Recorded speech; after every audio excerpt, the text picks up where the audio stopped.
Hello and good morning everyone. Today, we will learn on chapter Audit Risk, Materiality and Sampling. What is the concept of audit risk and materiality? Audit risk is the risk when the auditor gives an opinion that is not inappropriate regarding the financial statement that contain material misstatement.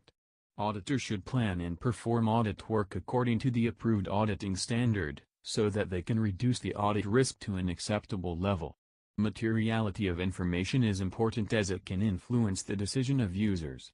It is used to differentiate between the important and unimportant matters.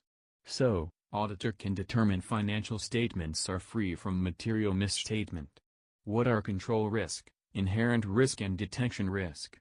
Control risk is material misstatement that occur and not be prevented or detected and not corrected by the client's internal structure. Auditor is responsible to understand internal control system of a company. This risk can be considered at two levels. First, general level, attitude of the management to the important control system.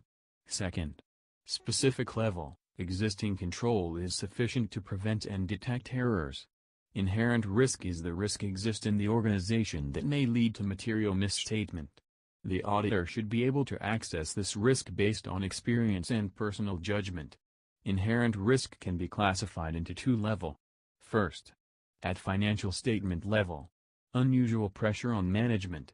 Second, at account balance level, result of previous audit. Detection risk is the risk that any material misstatement will not be detected by the auditor's substantive procedures. This is the only risk that can be directly controlled by the auditor.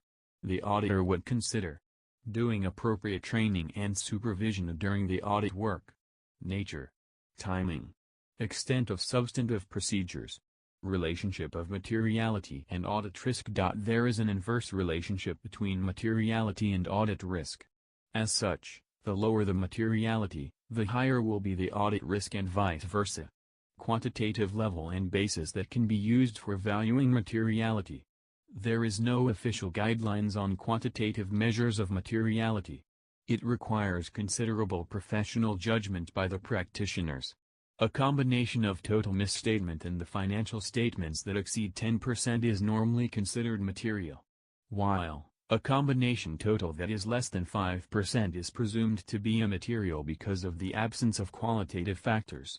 As for combination of misstatement that is in between 5% to 10% need more amount of professional judgment to determine the materiality. Hello and good. Created using Powtoon.